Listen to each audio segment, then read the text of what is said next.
Welcome to the District 1 Candidates Night.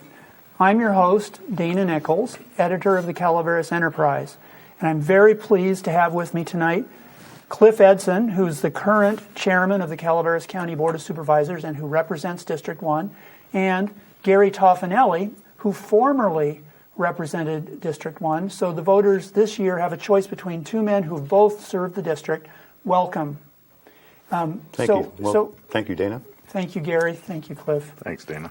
So we're going to just start with a brief introduction, and I'm going to ask Cliff to go first on this one, and we'll take turns going first, as I said. So, Cliff, please tell us a little about yourself, why you want another term. Okay. Well, I started this journey 4 years ago, and I have my business here in Calaveras County. It's been a struggle for a lot of businesses for the past 10 years or so, and we're starting to pick up. We're kind of excited about the fact that the businesses are picking up in the county in the past couple of years. I see new businesses around town. We're starting to be able to, give the sheriffs some support, and we're trying to make life better around here. So I run my business with my wife and my sister-in-law. We experience it right here in Calaveras County. Love the place. Plan on being here for the rest of my life. And my concern is to try to make it as good a lifestyle as possible. So I've served for just under 4 years right now. I believe I've accomplished quite a bit in the 4 years.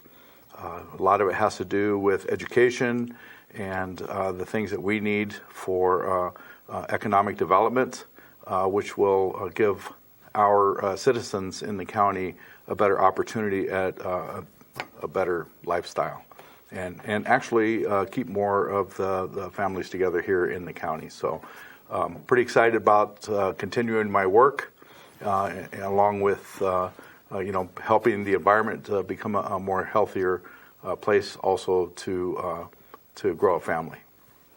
Thank you, Cliff. Mm-hmm. Gary, tell us a little about yourself and why you'd like to serve. Well, I've been married to my wife for 45 years. I have 2 kids. One of them works for me. He's worked for me since he got out of high school, actually before he got out of high school. Lives in Rancho. And the other son lives in Hawaii. We just had a baby grandson last week. So I've owned my business for the last 27 years. I'm an iron worker. I belonged to the Iron Workers Union for 40 years.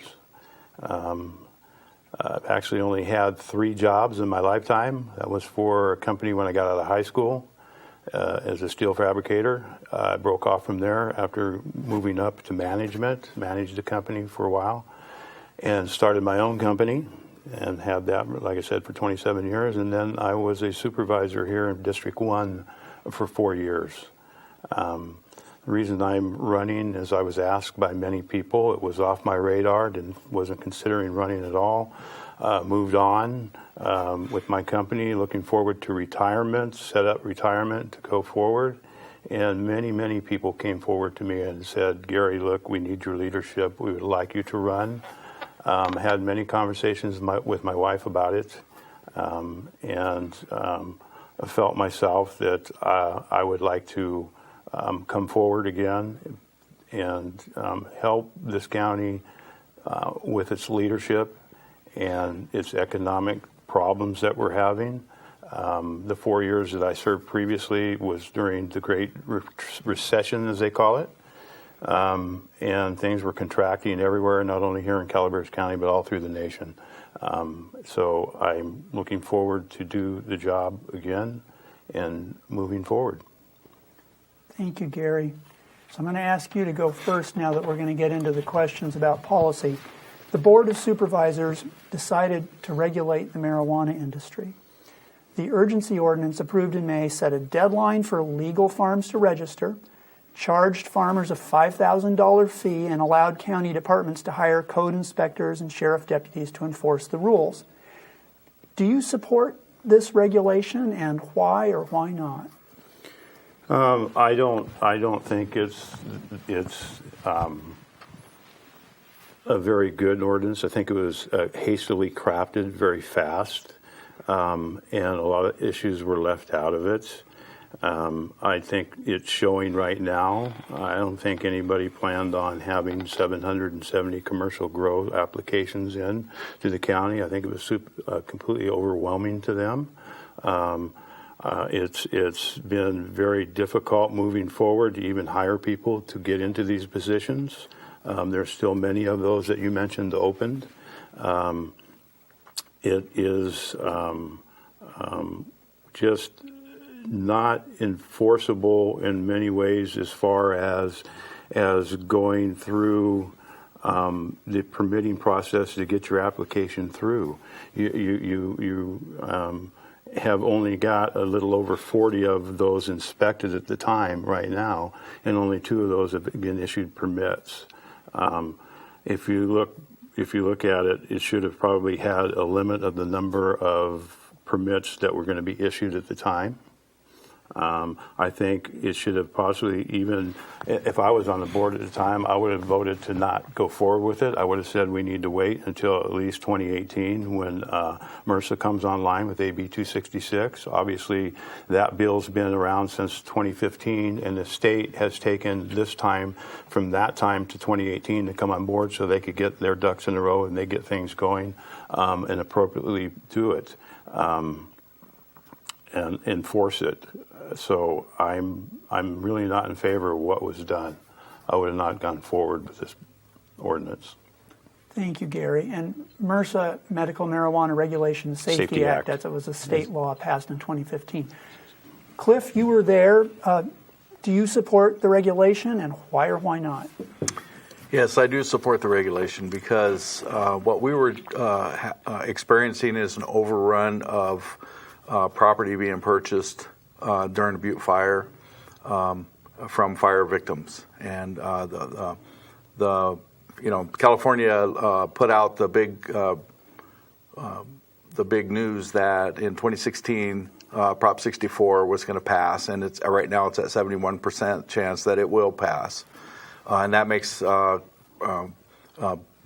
cannabis legal in California.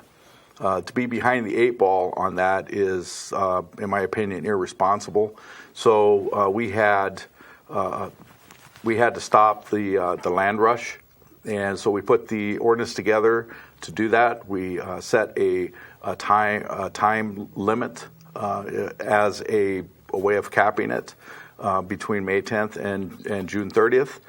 We had no idea that there was going to be this many folks signing up for this, and chances are about I would say probably 50% of them are not going to qualify according to the ordinance, because the ordinance is very strict.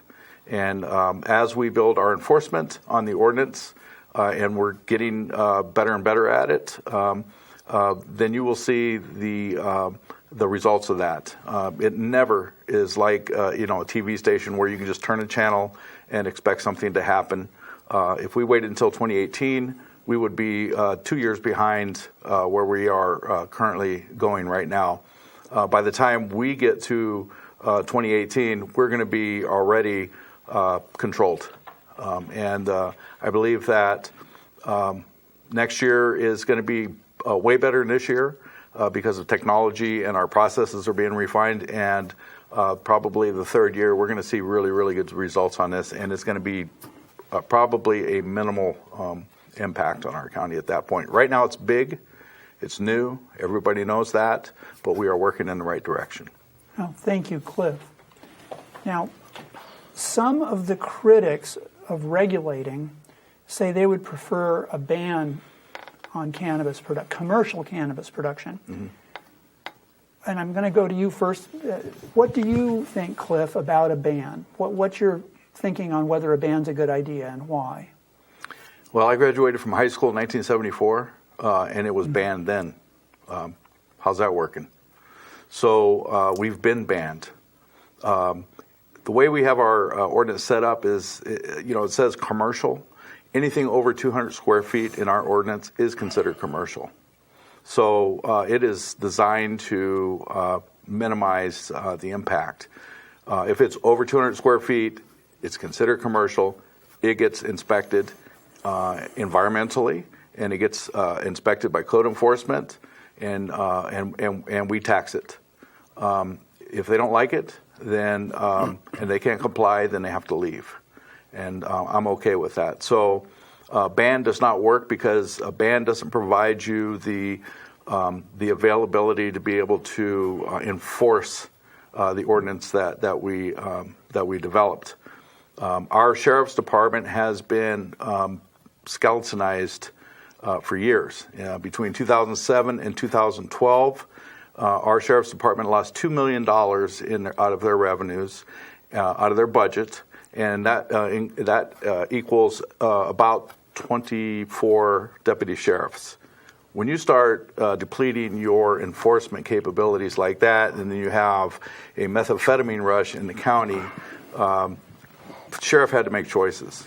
And methamphetamines were obviously the greater choice.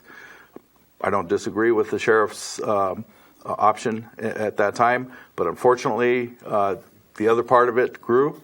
It grew to a point where I believe it was dangerous because of the black market and organized crime that was starting to really go on. Some of the local growers got scared. They decided that they wanted to organize and stay out of that, and they're the ones that came forward to asking us to try to do something because of the issues that were going on. So ban doesn't work. Thank you, Cliff. Mm-hmm. Gary, what's your thinking on a ban and whether that would be a good approach for us to try? Well, Dana, I don't buy the ban doesn't work. That's rhetoric from people that are pro-marijuana growers. That's what they throw out. Their bans don't work. Amador County, Tuolumne County, Stanislaus County, San Joaquin County, they're all banned. And you go on the internet and you see Calaveras County. It's all you read about is cannabis here. You don't see that in the other counties. Those are all banned there. So the ban thing about it's not going to work is to me, there's a lot of other things banned that you just don't legalize because it's not working. That's not the way you do things. There's a lot of people out there that are afraid, that are scared, they can't use their own property. I don't see 770 getting whittled down in a year when you've only gone through and inspected 41 properties at this time. It's just not going to happen that fast, and there are people moving out of this county. There are people not wanting to be here. There are people not wanting to buy homes here because of what's happening, and that it was just not well thought out. AB 266 has parameters as far as how you get it off the property. You need a permit to transport it. It's not in this ordinance. So yes, I would think a ban would work. A ban would work until we come online and get ourselves in the situation that it will work, and everybody's happy with it. It's just not working right now. It's not working, and you don't have the problems that you have in other counties that you're experiencing here. The land rush came. It could have been stopped in February of this year, but the board kicked the can down the road till May 10th, and that's when the growing season started. Thank you, Gary. I'm going to jump to a related topic. Let's say Measure D passes. Measure D is a citizen initiative that has similarities to the urgency ordinance, but it's not exactly the same as the urgency ordinance, and it would regulate the cannabis industry. It somewhat ties the hands of supervisors because it can only be changed then by another vote. So if Measure D passes, and Gary, I'm going to ask you to go first, what steps would you take to address what you see as Measure D's failings? In other words, if you have to work with it, what are you going to do? Well, if you have to work with it, that's what the people of this county want, and so you would have to let it take some time to address it. I would meet with the sheriff's office and the district attorney's office to find out what their needs were, Obviously, it's a land use issue moving forward with Measure D, like it is with the emergency ordinance. So those things will work themselves out.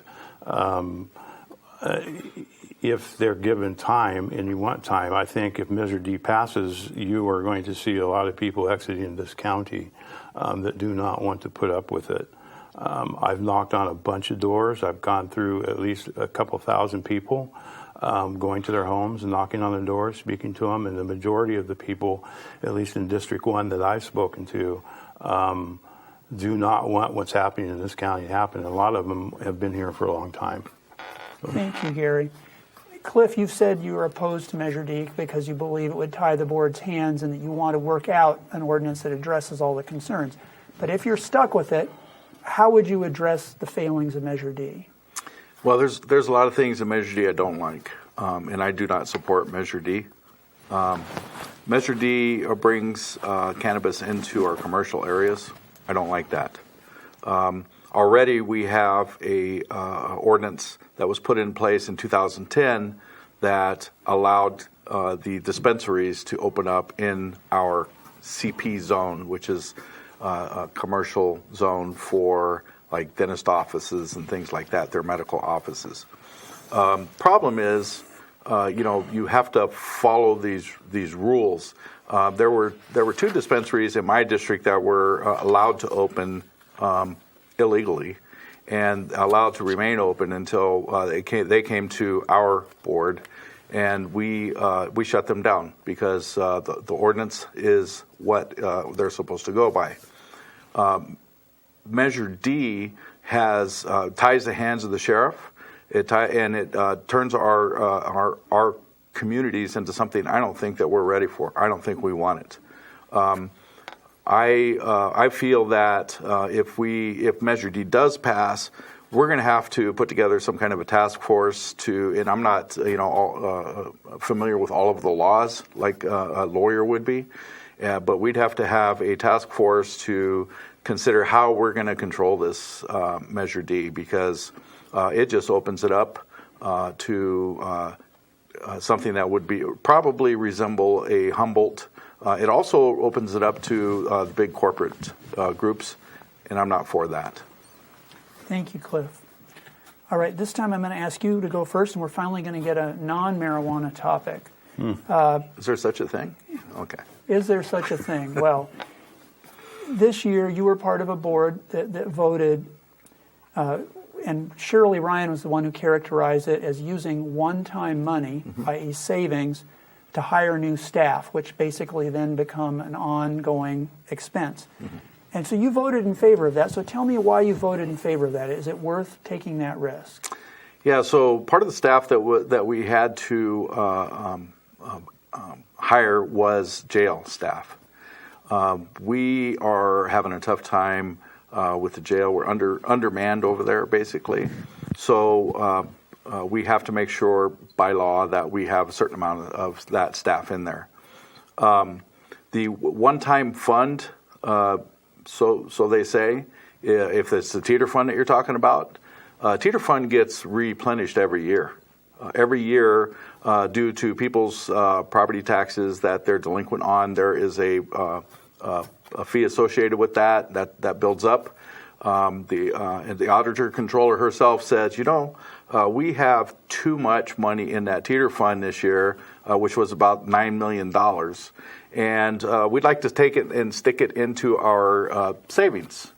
Well, the biggest bang for the buck is usually the best choice. So if you are able to use that to get a greater return, then I think that's the right thing to do.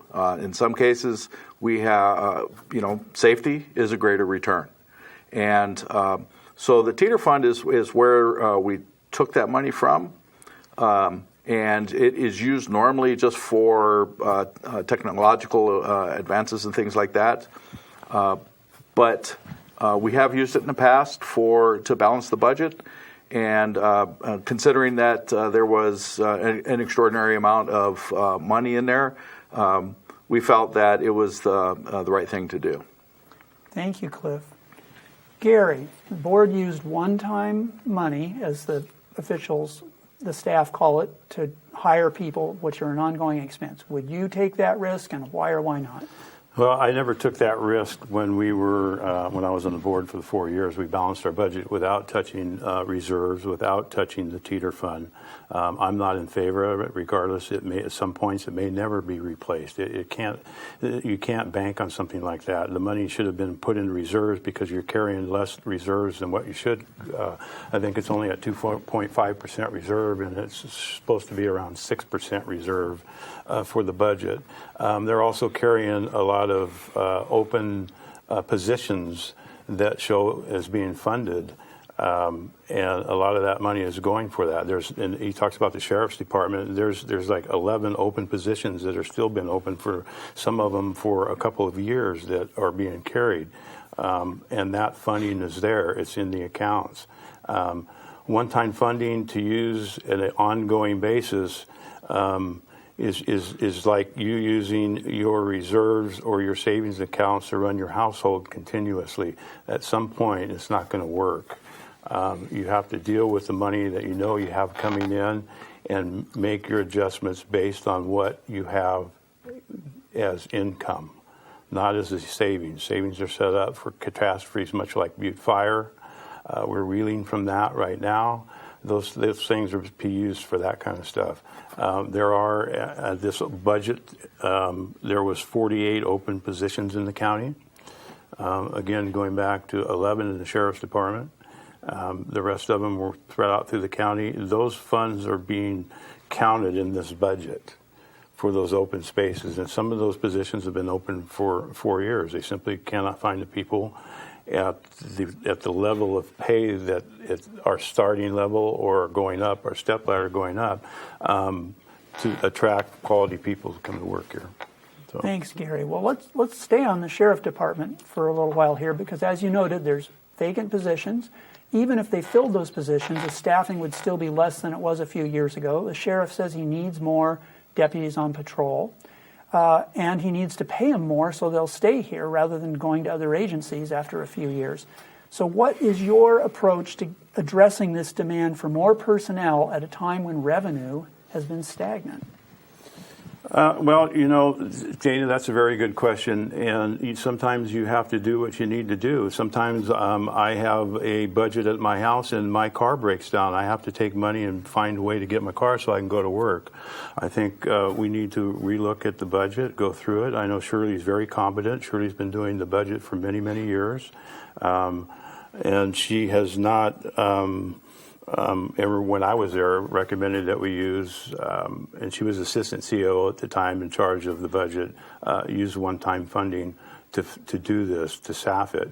But if you're using, bringing them back up, 11 open positions, I think that's a start. You need to at least get those 11 positions filled.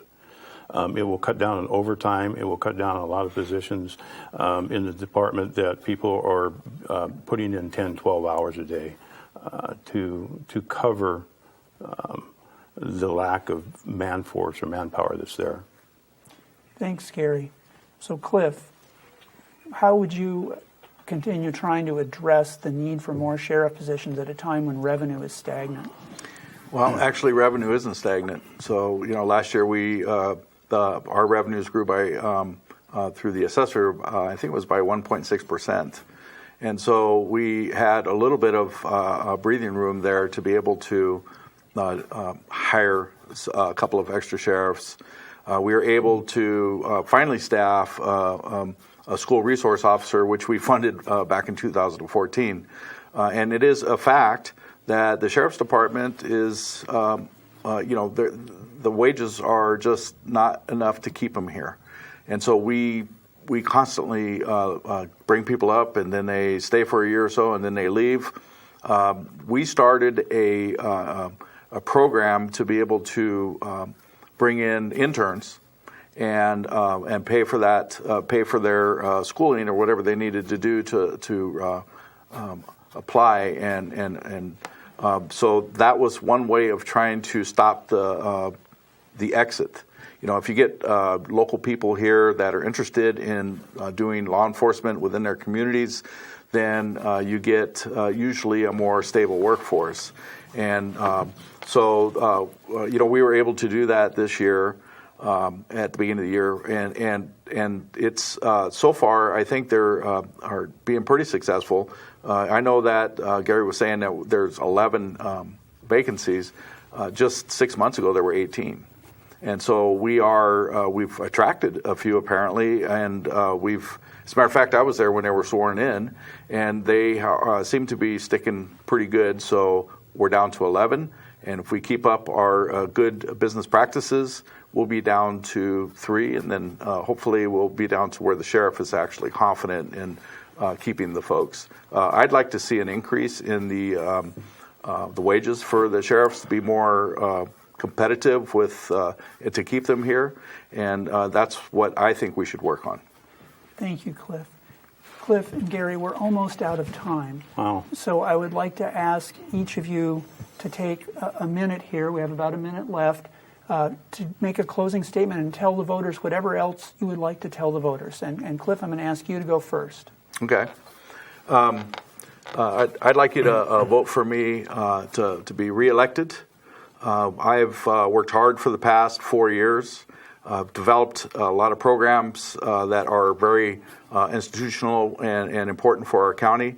I brought the RCD, Resource Conservation District, to our county to be able to do watershed management and wildfire reduction, flood control for like Cosgrove, where you can continue to fix Cosgrove on a yearly basis and not get a permanent fix. I think that's a waste of time and money.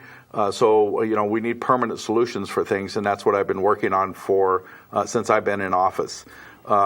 I've also brought Delta College and Columbia College back into the county, so they, on a collaborative effort, they've come back and started educating people, and I brought us some pretty good leadership through the Butte Fire, and I think we did a bang-up job. The Sheriff's Department did fantastic with their response.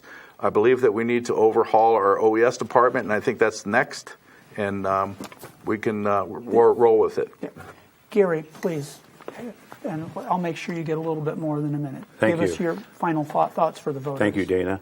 I would like to say that the budget situation here in the county is not really sustainable.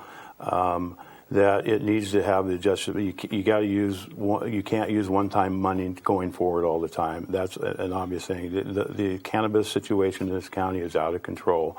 It doesn't seem to be able to get to it because they're overwhelmed. Get control of it. These things need immediate attention going forward. I would like for you to vote for me to take care of the situation here. Economics in this county have been stagnant for 4 years. I'm in the building trades going around in other areas that are booming, that are moving forward in the construction, which is always an indication of how economics are going anywhere. It's just not moving forward here. We need an economic development department head. That's their job. It's much like other counties around us, surrounding. If you look around, Tuolumne County, Amador County, all these positions are there, and this is what we need if we're going to move out of this thing. We can't keep depending on economic development. Councils and the chamber is not their job to do that. We need somebody to attract businesses here and go through it with them to get what they need in where they need to be put. Thank you, Gary. Thank you, Cliff. This has been your District 1 Candidates Night. Good night.